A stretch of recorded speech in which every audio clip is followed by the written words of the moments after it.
아, 오늘도 교회로 모이게 하심을 감사드립니다.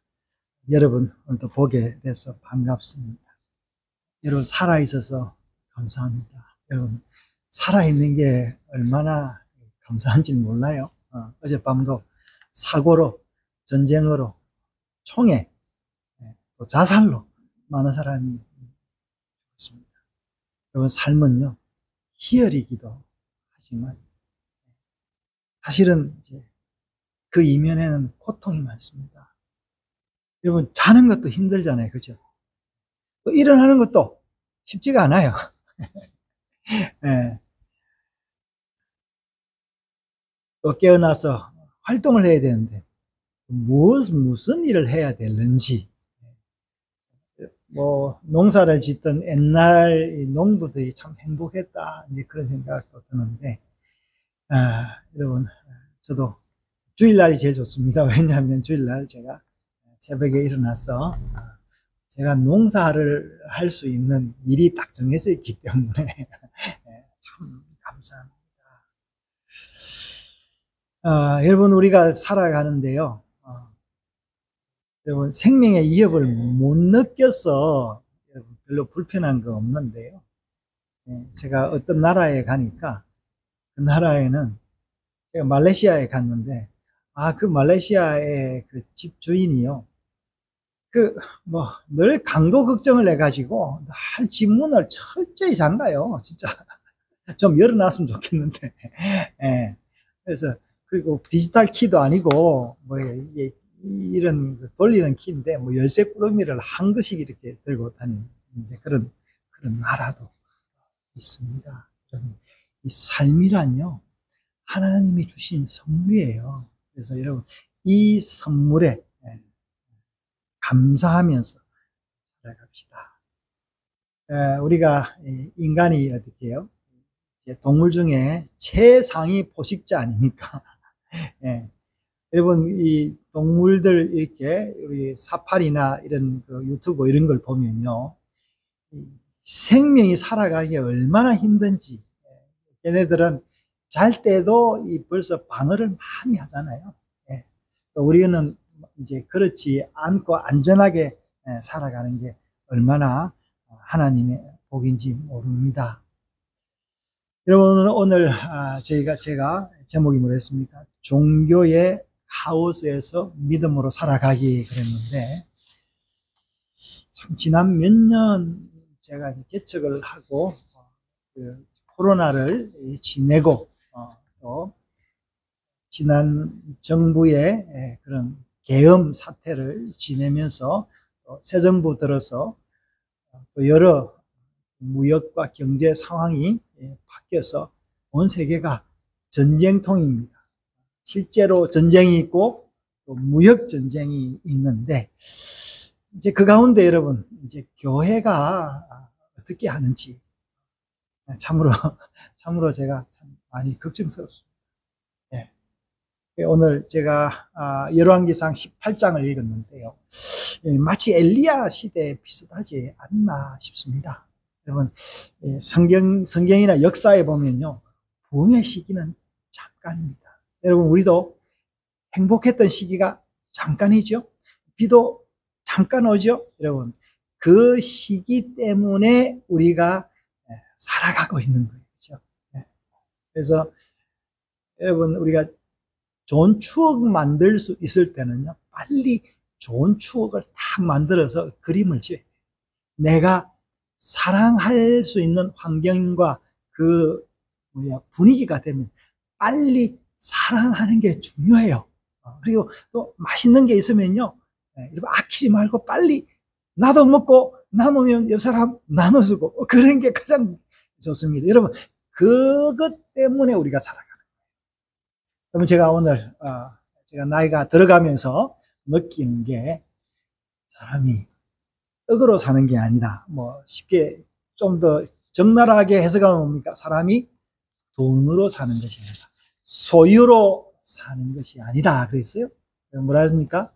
여호와의 말씀으로 사는 것이다. 그랬는데, 여러분 성경 역사가 이제 우리의 이야기입니다. 말씀이에요. 그래서 여러분, 제가 지금 사는 것은요, 말씀의 힘으로, 이야기의 힘으로 사는 거예요. 세상이 혼돈스럽고 타락하고 온갖 가짜들이 많은데도 불구하고 제가 그렇게 불평하지 않으면서 하나님의 때를 기다리면서 사는 것이, 그리고 또 내 때가 언제인지를 생각하며 살 수 있는 그 은혜가 바로 하나님의 말씀입니다. 그래서 이 역사의 힘, 이야기의 힘, 말씀의 힘. 그래서 계시록에 뭐랬습니까? 말씀을 듣고 읽고 듣고 지키라. 그래서 우리가 오늘도 제가 설교하기 전에 열왕기상 18장을 한번 제가 잠시 강해를 했죠. 이게 힘입니다, 여러분. 이런 혼란스러운 가운데 우리가 어떻게 살아야 되는지. 자, 한번 우리가 성경을 제가 간단히 좀 엘리야 시대 이야기를 할게요. 자, 북왕국, 남북 왕국이 나누어져서 북왕국은요, 여러 왕조들이 이렇게 지나가게 됩니다. 그래서 이제 엘리야 시대의 왕은 아합 왕이었는데, 이 아합의 아버지는 오므리 왕이었어요. 그래서 이제 우리 이제 조선 500년이죠. 500년은 성이 하나밖에 없잖아요. 그죠? 20밖에 없는데, 이 남왕국 유다는 이 다윗의 혈통이 계속 왕을 하는데, 그 중에 이제 여왕이 하나 있었죠. 아합의 딸, 누구죠? 아합의 딸, 아달랴가 이제 여왕이 되었는데, 그 외에는 같은 이제 성이 왕이 되었는데, 이스라엘은 성이 그때그때 바뀌었어요. 예. 왜냐하니까 반역의 반역. 그런데, 자, 이 시대는 어떤 시대였느냐. 여러분. 굉장히 부흥하던 시대예요. 그냥, 아합의 아버지, 오므리는요, 쿠데타로 정권을 잡고, 도시를 세웠는데, 그 도시가 사마리아입니다. 유명한 사마리아. 사마리아 성을 아주 짓고 국력을 굉장히 튼튼히 했습니다. 그 오므리의 아들 아합도 정치를 굉장히 잘했습니다. 그래서 아합은 외교도 잘해서 자기 아내 이세벨을, 누구죠? 이세벨이 어느 나라예요? 북쪽에 이제 시리아, 그 당시 시돈 왕의 딸과 결혼을 해서 외교도 튼튼히 하고 국방도 좋고, 도시를 새로 지었으니까 사람이 이제 하나님 없어도 살아갈 수 있는 그런 나라였습니다. 이제 그런 나라에, 여러분, 이렇게 되면 어떻게 되냐면 타락하게 됩니다. 잘 살면 타락하게, 하나님의 은혜를 잊게 됩니다. 왕도 어떻게 해요? 하나님도, 백성도 모르고 자기가 하나님인 줄 알고 살아가게 됩니다. 여러분, 우리 이제 한국 교회가, 여러분, 우리 이제 한국 교회뿐만 아니라 영국 교회나 유럽의 종교개혁의 역사들, 미국 교회도 이렇게 보면은 한때 진짜 나누어주고 사람들이 교회 안에 모여서 하나님 찬양하고 그럴 때가 있었어요. 그런데 여러분, 그것이 마치 사람의 공로이냐, 인간의 공로이냐, 교회가 부흥하는 것이 큰 교회 목사의 실력이냐, 이렇게 생각을 하게 되면서 타락하게 됩니다. 목사는 이제 종교 권력 외에도 정치 권력까지 잡으려고 하는 그런 욕심을 갖게 되는 것이 인간의 마음인데, 엘리야 시대 때도 마찬가지였습니다. 이 왕이 정치를 하려고 하니까 인권을 중시하지 않고 백성의 하나님의 말씀과 말씀을 무시하고 백성을 돌보지 않으니까 누가요? 제야에서 인물이 나타납니다. 제야 정치자가 나타나는 거예요. 정치가. 선지자가 나타나는데 이 선지자들을 다 죽여버립니다. 입틀막을 해버려요. 그래서 겨우 남겨진 선지자가 100명이었고 또 여기 이 가운데 그 선지자 중에 가장 힘이 이빨이 센 선지자가 엘리야입니다. 엘리야는 도망을 갑니다. 입틀막을 당할 뿐만 아니라 죽이려고 하니까 도망을 갔는데 그 도망을 간 이야기가 열왕기상 17장입니다. 도망을 가면서 뭐라고 이야기하냐면 여호와께서 3년 동안 비를 내리지 않을 것이다. 내가 말을 해야 비가 올 것이다. 그렇게 하고 도망을 갔는데 그 말대로 됐습니다. 3년 동안 비가 오지 않았습니다. 18장에 오니까 이 3년쯤 되니까 어떻게 여러분 1년만 비가 안 와도 여러분 우리나라 강릉에 비가요 몇 달만 안 오니까 난리가 나잖아요. 반년도 아닌데. 그래서 아합 왕의 그 비서실장인 그 오바댜라는 이제 대신이 있었는데 이 두 사람이 물을 찾으러 갑니다. 얼마만큼 물이 없었으면 왕의 비서실장이 물을 찾으러 가겠습니까? 이때 엘리야를 만납니다. 그래서 엘리야를 만나니까 아합 왕이 엘리야 보고 뭐라 하냐니까 이스라엘을 괴롭게 하는 자여, 이스라엘의 악담을 퍼부어서 저주를 해서 비가 오지 않게 하는 이여, 이 말이죠. 근데 엘리야가 뭐라 하냐니까 내가 그런 거 아니라 당신이 이스라엘을 괴롭게 했다. 이제 그러면서 이제 그 엘리야가 이야기를 합니다. 진짜 당신이 아끼는 바알과 아세라 선지자들을 불러주고 나도 가서 대결을 하게 해달라 해가지고 여기 갈멜산에서 제사를 드리는 이야기가 오늘 18장에 나옵니다.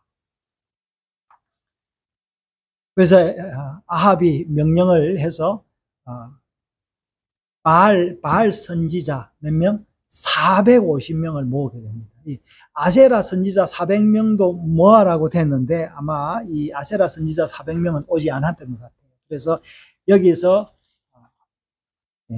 불로 응답하는 자가 신이 나의 신이다 이제 그랬는데 바알 선지자들은요 아침부터 저녁까지 열심히 예배를 드렸습니다. 자기의 신의 이름을 불렀습니다. 여러분 450명의 선지자들이요 자기의 그 종교적인 복장을 하고 길을 돌면서 막 주문을 하면서 아마 방언 같은 거 했겠죠. 룰랄랄라 하면서 막 소리도 지르고 북도 지르고 나중에 불이 안 내려오니까 뭡니까? 자기 몸을 찔러서 피도 보이고 그러니까 여러분 자기들 딴에는 여러분 이러면은 뭔가 될 것 같잖아요. 여러분 우리가 알아야 될 것은요 내 힘으로 하나님을 끌어내릴 수 있다라고 생각하는 게 이게 거짓죠. 내가 열심히 헌금하고 열심히 봉사하면 하나님이 이뻐서 나에게 은혜를 베풀 것이다. 이런 게 거짓 종교예요. 여러분 그러니까요. 여러분 우리나라 소위 말해서 이게 뭡니까? 거구 목사 중에 한 사람이 있죠. 하나님 까불지 마. 그런 이야기가 왜 나오냐니까 내 말이 하나님 말씀보다 더 세다라는 거예요. 여러분 그 목사는요 정규신학교도 나오지도 않았습니다. 성경도 몰라요. 늘 하면은 막 자기 대상인 정적들, 정치인들만 욕하고 그런 거. 근데 놀랍게도 뭐냐면 이 사람을 따르는 사람이 얼마나 많아요. 그냥 따르는 게 아니에요. 헌금도 많이 하고요. 이 사람 말을 따라 심지어 법원까지 습격을 합니다. 마치 여기 나오는 바알 이제 선지자들처럼 그렇게 열렬해요. 근데 뭐라고요? 여러분, 근데 이 사람들이 뭔가를 할 것 같았는데 불이 내려오지 않은 거예요. 자기 신의 이름을 많이 부르며 주야 주야 그러고 제가 이 사람들 집회에 지난 겨울이죠. 지난 겨울에 이 사람들 집회에 갔는데 와 놀랐어요. 한 입에는 저주하고 한 입에는 예수 믿으세요 그러더라고요. 나는 뭐 너무 충격을 받아가지고 한 입에는 저주하고 뭡니까 그 정치인들 사진을 바닥에 깔아놓고 그 위에 밟고 욕하고 그러면서 예수 믿으세요 천국 가세요.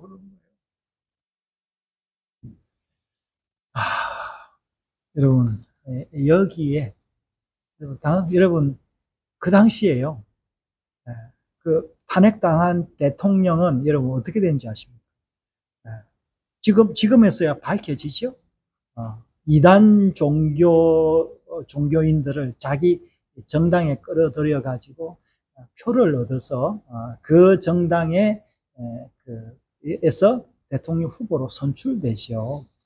그러면서 자기는 손에 왕자를 쓰고 나와 가지고 선거를 합니다. 그래서 이 왕자가 완전히 그 이야기거리가 되었는데 그러고 나니까 한국의 서울에 있는 그리고 그 전국에 있는 대형교회 목사들이 모여가지고 성경을 들고 이 사람을 안수기도를 해줍니다.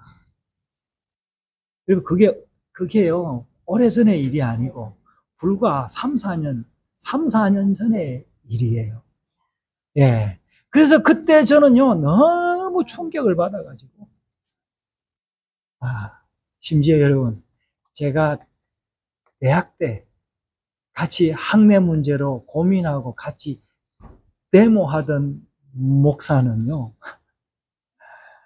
진짜 거구 목사가 돼가지고 교회에서 복음은 전하지 않고 선거법 위반으로 지금 부산에 감옥에 들어가 있습니다.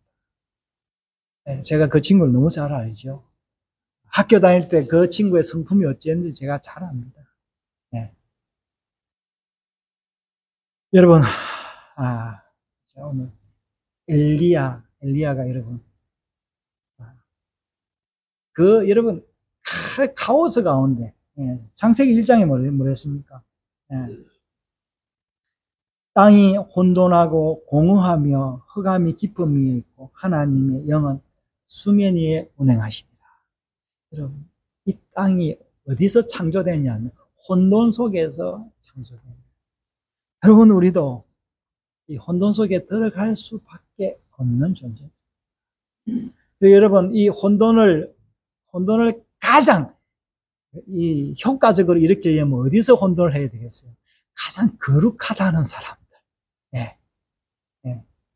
여러분, 이 종교인들이요, 어린 양이잖아요. 어린 양은 눈이 어두워가지고 앞을 잘 못 봐요. 귀가 어두워가지고 큰 소리만 들어요. 그래서 큰 소리로 이야기를 해야 그 큰 소리가 마치 하늘에서 움직이는 소리처럼 들리는. 여러분, 이게 엘리야가요 바알 선지자들 다 죽이고 도망을 가서 하나님의 음성을 들으려고 하는데 하나님의 음성이 어디서 나타나냐니까 지진도 아니고 폭풍우도 아니고 어디 있어요? 같이 나간 후에 아주 미세하게 음성이 들리는 이야기가 19장에 나옵니다. 이 엘리야는요 입틀막 당해가지고 또 도망가서 먹을 것이 없어가지고 뭘 먹었습니까? 그전에는 과부 집에서 그리고 또 까마귀가 주는 음식을 먹었는데 이제 광야에서 또 천사가 어떻게 물 한 병과 떡 한 빵이겠죠? 떡 한 덩이를 주는. 여러분, 우리 이렇게 살면서 우리의 상이 뭡니까? 제가 서두에 이야기했어요. 우리가 떡으로 사는 게 아니다. 제가 이 사실을 아는 것이 얼마나 감사해요. 사람이 떡으로 사는 게 아닙니다. 소유로 사는 것이 아닙니다. 돈으로 사는 것이 아닙니다. 재주로 사는 것이 아니고요. 내가 잘남으로써 사는 게 아니에요. 하나님의 은혜로 살아요. 그런 엘리야는 이 많은 영적인 체험을 다 했는데 아무 소유도 없었습니다. 엘리야 가족이 있었다라는 말도 없고 엘리야가 뭘 가지고 있었는지 그것도 모릅니다. 그의 소유는 뭘까요? 여러분 신자의 소유가 뭡니까? 신자의 소유는 뭐예요? 하루를 살아갈 수 있는 은혜예요.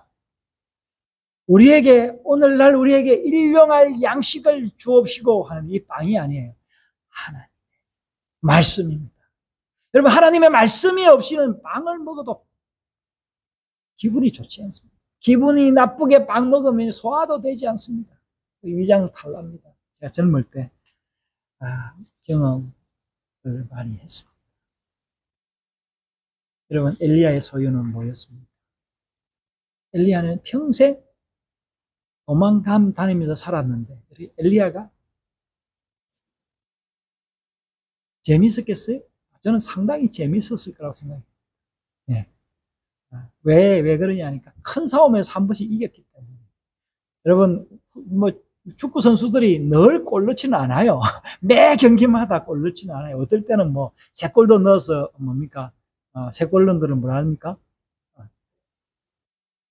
패스트트릭, 헤드트릭. 그게 헤드트릭이라는 말을 찾아보니까 아마 그 크리켓에서 나왔는데 세 골을 넣으면은 머리를 이제 모자를 던진다고 해서 헤드트릭이라고 그랬다 하더라고. 그런데 여러분 헤드트릭도 하지만 어떨 때는요 이런 선수들이 골이 안 나올 때도 많이 있습니다. 그러나 여러분 그 선수들이 어떻게 해요? 내가 작년에 열심히 해서 골 넣었다는 그 기록이 있지 않습니까? 여러분 엘리야는 무엇으로 살아갔겠어요?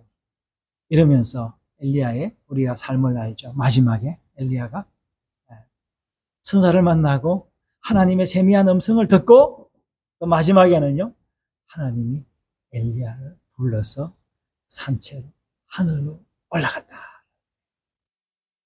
여러분 우리가 이 혼돈 가운데 깨어서 살면서 무엇을 기대하겠습니까?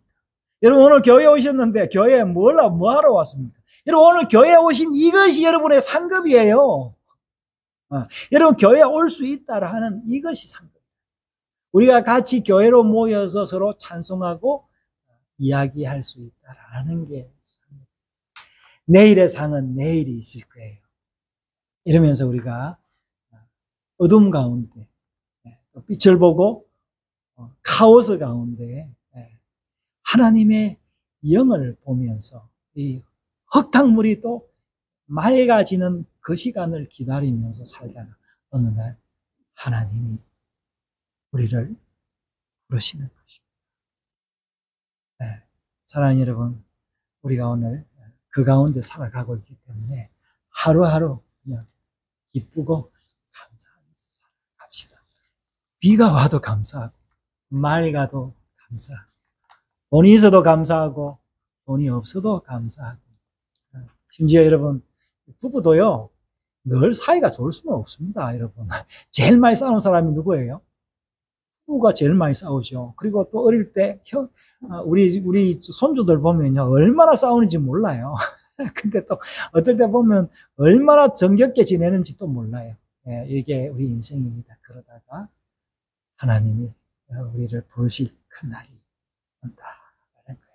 여러분 우리가 혼돈 가운데 살아가시면 또 그 혼돈이 정리될 때가 있다라는 걸 알고 하나님의 말씀 의지해서 살아가는 여러분 되시기를 주의 이름으로 축원합니다. 하나님 우리를 부르시되 혼돈 가운데 부르셨습니다. 그 혼돈 가운데서도 말씀